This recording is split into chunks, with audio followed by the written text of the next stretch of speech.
ഇസ്രയേലിനെ നശിപ്പിക്കാൻ ശ്രമിച്ചതുകൊണ്ടാണ് ഹിസ്ബുള്ളയുടെ ഭീകരതലവൻ ഹസൻ നസ്രള്ളയെ തങ്ങൾ കൊന്നതെന്ന് ഇസ്രയേൽ. നസ്രള്ള ഇസ്രയേൽ പൗരന്മാരെ നിഷ്കരുണം കൊന്നു. ഈ യുദ്ധം ഇസ്രയേലിന്റെ നാശത്തോടെ അവസാനിക്കണമെന്ന് അവൻ ആഗ്രഹിച്ചു. ഞങ്ങൾ അത് സംഭവിക്കില്ലെന്ന് ഉറപ്പുവരുത്തി. ഞങ്ങൾ അവനെ വധിച്ചു.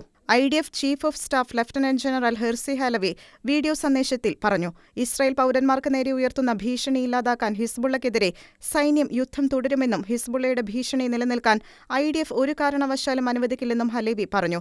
ഹിസ്ബുള്ള ഭീകര സംഘത്തെ നശിപ്പിക്കുന്നത് തുടരുമെന്നും ഹലേവി വീഡിയോയിലൂടെ വ്യക്തമാക്കി. ഹിസ്ബുള്ളയുടെ ആക്രമണത്താൽ ചിതറിക്കപ്പെട്ട് ഇസ്രയേലിന്റെ വടക്കൻ പ്രദേശത്തുള്ളവരെയും ഹമാസ് ചിതറിച്ച തെക്കുള്ള താമസക്കാരെയും സുരക്ഷിതമായി അവരുടെ വീടുകളിലേക്ക് തിരിച്ചയക്കേണ്ടതും തങ്ങളുടെ പ്രഥമ പരിഗണനയിലുള്ള ദൗത്യമാണെന്നും ഹലേവി അറിയിച്ചു. ഇസ്രയേലിന്റെ ചരിത്രത്തിലെ സുപ്രധാനമായ ടാർഗറ്റഡ് ഓപ്പറേഷനുകളിലൊന്നാണ് IDF ഇന്നലെ നടത്തിയതെന്ന് ഇസ്രയേൽ പ്രതിരോധ മന്ത്രി യോവ് ഗാലന്റ് പറഞ്ഞു. ആയിരക്കണക്കിന് സാധാരണ മനുഷ്യരുടെയും സൈനികരുടെയും രക്തത്താൽ കൈകൾ കറപിടിച്ച ഭീകരനായിരുന്നു നസ്രുള്ള.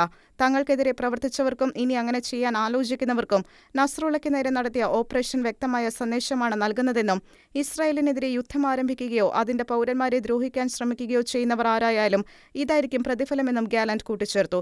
ഇസ്രായേലിന്റെ എക്കാലത്തെയും വലിയ ശത്രുക്കളിൽ ഒരാളായിരുന്നു നസ്രുള്ളയെന്നും നസ്രുള്ളയുടെ ഉന്മൂലനം ലോകത്തെ എല്ലാവർക്കും സുരക്ഷിതമായ സ്ഥലമാക്കി മാറ്റിയെന്നുമാണ് IDF വക്താവ് ഡാനിയൽ ഹഗാരി പ്രതികരിച്ചത്.